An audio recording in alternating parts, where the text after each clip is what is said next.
So hello viewers, welcome to my channel. మరి ఈ వీడియోలో మనమైతే సి ప్రోగ్రామింగ్ అయితే స్టార్ట్ చేయబోతున్నాం అనమాట. సో ఇక్కడ నుంచి మనం ఏంటంటే కంటిన్యూస్గా సి ప్రోగ్రామింగ్ గురించి ఇంక్లూడింగ్ ప్రోగ్రామ్స్తో సహా మనమైతే సి ప్రోగ్రామింగ్ అయితే కంప్లీట్ చేయబోతున్నాం. అండ్ దీని తర్వాత కంటిన్యూస్గా వేరే వేరే కోర్సులు కూడా వస్తాం అయితే జరుగుతుంది. సో ఎక్కడ ఆగకుండా ఈ సిరీస్ ఏదైతే ఉందో దీని అయితే కంప్లీట్ అయితే చేయండి. అండ్ మీకు వచ్చేసి కాన్సెప్ట్ వైజ్ క్లియర్గా అయితే ఎక్స్ప్లెయిన్ చేయబోతున్నా.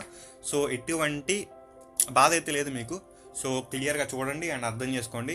మీకు ఏదైనా డౌట్స్ ఉన్నా, ఇంప్రూవ్మెంట్స్ ఉన్నా కింద కామెంట్ చేయండి. వాటిని సరి చేసుకుంటూ రిమైనింగ్ వీడియోస్ అనేవి అయితే వస్తాయి.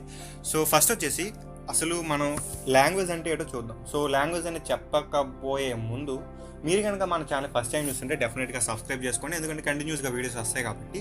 అండ్ నేను ఇక్కడ వచ్చేసి ఒక 2 టర్మ్స్ని అయితే ముందు చెప్పబోతున్నా. మిగిలిన వాళ్ళు చెప్పొచ్చు, చెప్పకపోవచ్చు, ఎందుకంటే కొన్ని కాలేజ్ సిలబస్లో ఈ 2 టర్మ్స్ అనేవి అయితే ఉంటాయన్నమాట. ఫస్ట్ వచ్చేసి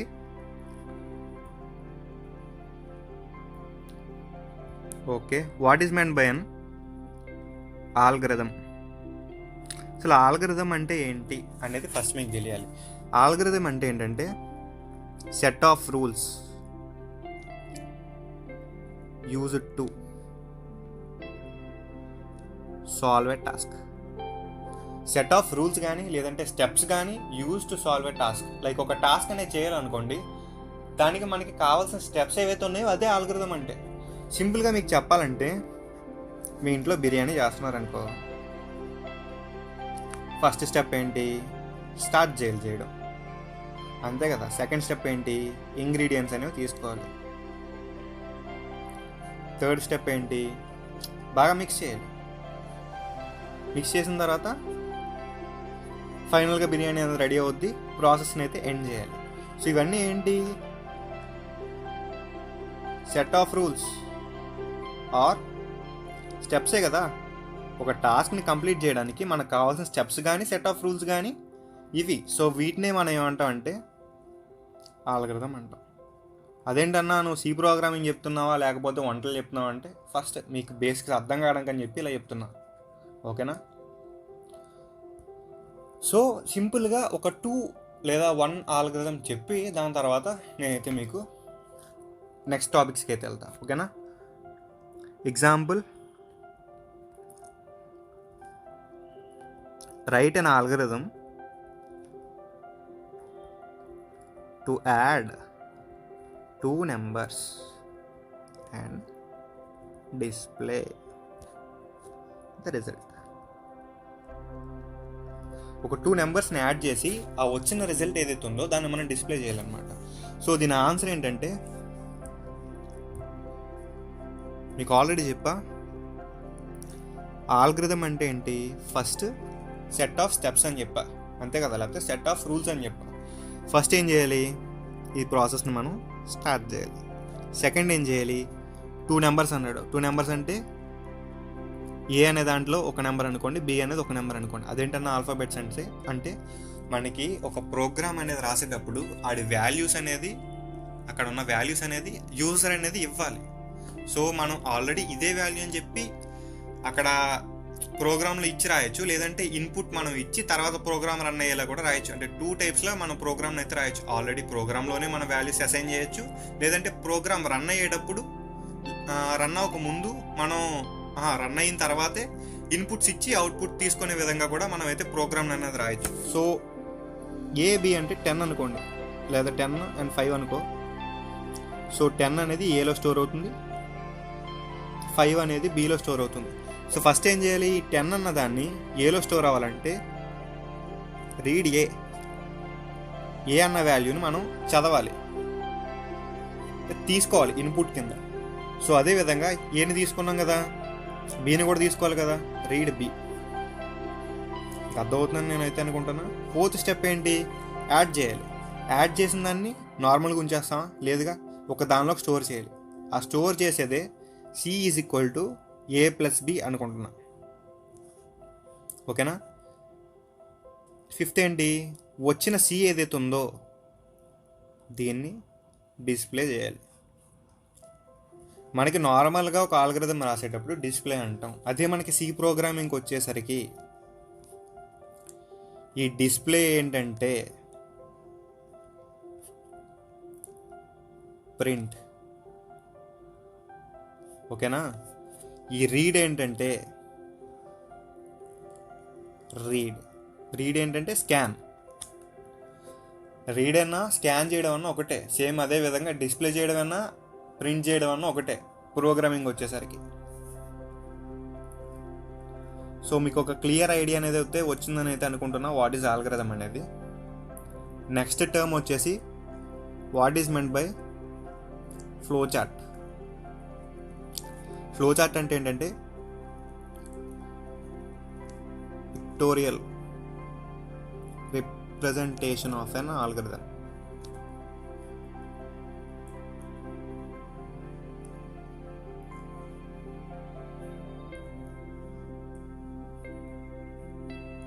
ఒక ఆల్గరిథంని పిక్టోరియల్ ఫామ్లో రిప్రజెంట్ చేయడాన్ని మనం ఫ్లో చార్ట్ అంటాం. ఆల్రెడీ మీరు చిన్నప్పుడు చాలా ఫ్లో చార్ట్లు గీసే ఉంటారు.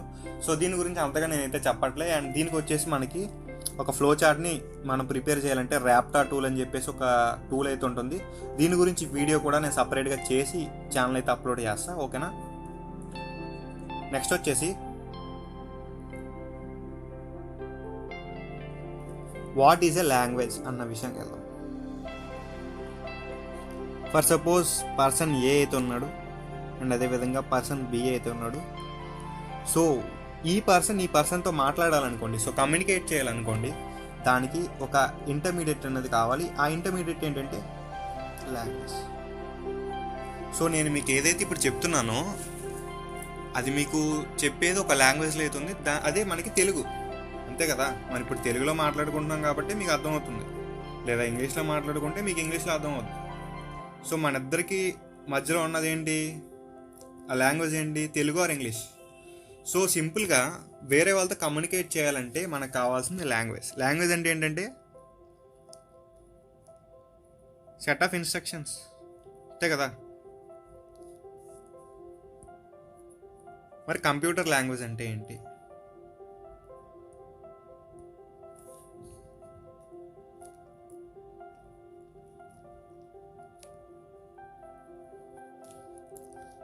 కంప్యూటర్ లాంగ్వేజ్ అంటే pre defined software used to communicate with system. అంటే మన పీసీ లేదా ల్యాప్టాప్ లేదా కంప్యూటర్ ఏదైతే ఉందో దీంతో మనం మాట్లాడడానికి యూజ్ చేసే సాఫ్ట్వేర్ ఏదైతే ఉందో, లైక్ ఒక లాంగ్వేజ్ అనేది అయితే ఉంటుంది అనమాట. సో దాన్ని యూజ్ చేసి మాత్రమే మన ల్యాప్టాప్ ఏదైతే ఉంటుందో దాంతో మనం కమ్యూనికేట్ చేయగలం. సో ఆ లాంగ్వేజ్ని మనం ఏమంటామంటే కంప్యూటర్ లాంగ్వేజ్ కాకుండా కంప్యూటర్ అర్థం చేసుకోవడానికి ఒక లాంగ్వేజ్ అనేది అయితే ఉంది. సో ఆ లాంగ్వేజ్ని వచ్చేసి మనం బైనరీ లాంగ్వేజ్ అని అయితే అంటాం. సో కంప్యూటర్కి మనం ఇచ్చే ఇన్స్ట్రక్షన్స్ ఏవైతే ఉంటాయో అవి వచ్చేసి మనం ఏబిసిడీలోనూ మనం చెప్పే మాటలు వస్తే దానికైతే అర్థం కాదనమాట. సో కంప్యూటర్ అనేది only it can store in binary language. Binary అంటే ఏంటంటే మీనింగ్ 2, అంటే మనం రాసే ప్రోగ్రామ్ అంతా కూడా 0s and 1s అయితే స్టోర్ అయితే అవుతుంది. ఫర్ సపోజ్ నేను ఇప్పుడు సాయి అని చెప్పి రాశాను అనుకోండి, దాంట్లో సాయి అని చెప్పి స్టోర్ అవుతుంది కంప్యూటర్లో. మీకు 01, 01, 11, 00 ఇలా సమ్ వాల్యూ అనేది కంప్యూటర్లో స్టోర్ అవుతుంది. దీన్ని మనం ఏమంటాం అంటే బైనరీ లాంగ్వేజ్ అని అయితే అంటాం అనమాట. దీన్నే మనం మెషిన్ లాంగ్వేజ్ అని కూడా అనొచ్చు. I hope you get the point, ఓకేనా. సో నెక్స్ట్ వచ్చేసి మనం ఒక కంప్యూటర్తో కమ్యూనికేట్ చేయాలనుకోండి. ఫస్ట్ మనం కమ్యూనికేట్ చేయాలంటే మనకు ఒక హై లెవెల్ లాంగ్వేజ్ అనేది వచ్చి ఉండాలి. హై లెవెల్ లాంగ్వేజ్ అంటే సి కానీ, C++ కానీ, పైథాన్ కానీ, జావా కానీ అండ్ సో అని ఇంకా చాలా అయితే ఉన్నాయి. వీటిలో ఏదో ఒక ప్రోగ్రామింగ్ లాంగ్వేజ్ అనేది అయితే మనకైతే వచ్చి ఉండాలి. సో వచ్చిన లాంగ్వేజ్లో మనం ఫస్ట్ ఒక ప్రోగ్రామ్ని అయితే రాయాలి. ప్రోగ్రామ్ అంటే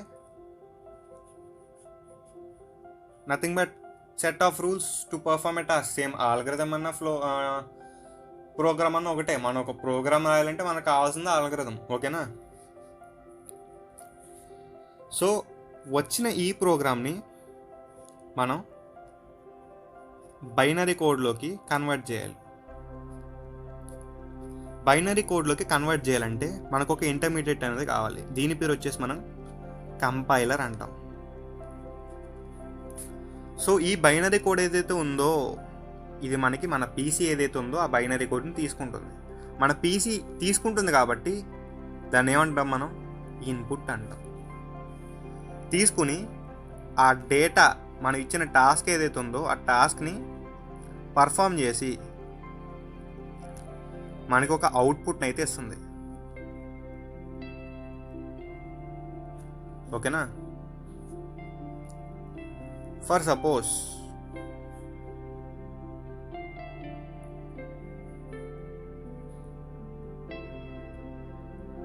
నేను ఒక ప్రోగ్రామ్ అనేది రాసా భయ్యా, hash include studio.h int main int a equal to 5 b equal to 10 c equal to a plus b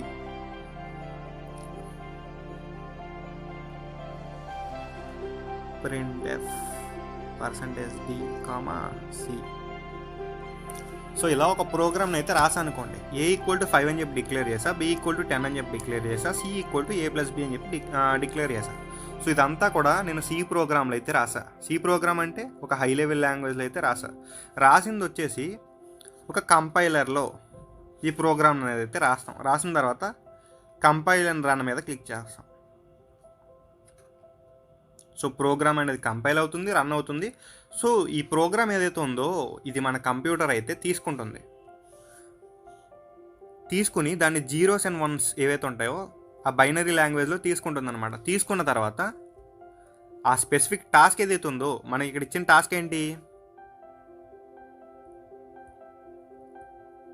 C equal to A plus B అనేది మన ఇచ్చిన టాస్క్. సో ఈ టాస్క్ని మన కంప్యూటర్ ఏదైతే ఉందో అది కంప్లీట్ చేసి C equal to A plus B అంటే 15 అనేది అవుట్పుట్ని మనకి మన డిస్ప్లే ఏదైతే ఉంటుందో దాని మీద అయితే డిస్ప్లే వస్తుంది. ఓకేనా? ఒక అవుట్పుట్ కింద అయితే మనకి ఇస్తుంది.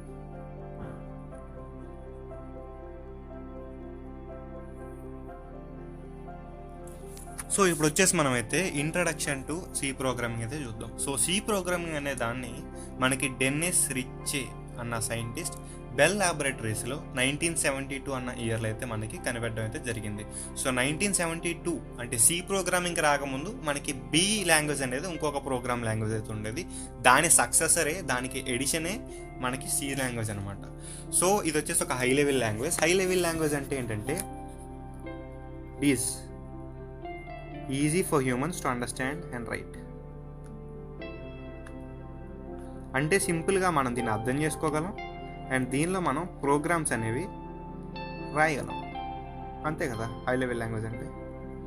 సో నెక్స్ట్ ఏంటంటే ఇట్ ఈస్ పోర్టబుల్ అనమాట. సో ఒక కంపైలర్ లేదా ఒక పీసీలో నువ్వు ఒక ప్రోగ్రామ్ని రాసావు అనుకో, అదే ప్రోగ్రామ్ని మీ ఫ్రెండ్ ల్యాప్టాప్కి నువ్వు పంపుకొని తన దాంట్లో నువ్వు సేమ్ ప్రోగ్రామ్ని ఎగ్జిక్యూట్ చేసినా సేమ్ అవుట్పుట్ అనేది మనకైతే వస్తుంది. అంటే పోర్టబుల్ అంటే changing from one computer to one computer అనేది చెప్పుకోవచ్చు. సో నువ్వు వేరే కంప్యూటర్కి దాన్ని మార్చినా సేమ్ అనేది మనకైతే ఎగ్జిక్యూట్ అయితే అవుతుంది. సో సి ప్రోగ్రామ్ అనేది మనకి పోర్టబుల్.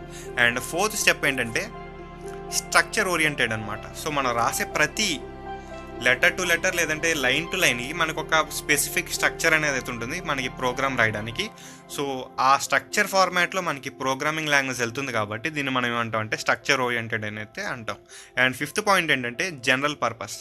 సో ఇదే ప్రోగ్రామింగ్ లాంగ్వేజ్ని నువ్వు సింపుల్గా జనరల్ పర్పస్కి లైక్ ఎడిషన్లకి యూస్ చేయొచ్చు. లైక్ అర్థమెటిక్ లాజిక్స్ అంటాం, మీకు తెలిసి ఉండొచ్చు. లైక్ ఎలాగంటే అర్థమెటిక్ అంటే ఎడిషన్, సబ్ట్రాక్షన్, మల్టిప్లికేషన్, డివిజన్ ఇలా సింపుల్ వాటికి యూస్ చేయొచ్చు. లేదంటే ఇదే దాన్ని మనం ఓఎస్ డెవలప్ చేయడానికి యూస్ చేస్తారు, గేమ్స్ డెవలప్ చేయడానికి యూస్ చేస్తారు, లేదంటే ఎంబెడెడ్ సిస్టమ్స్ ఏవైతే ఉంటాయో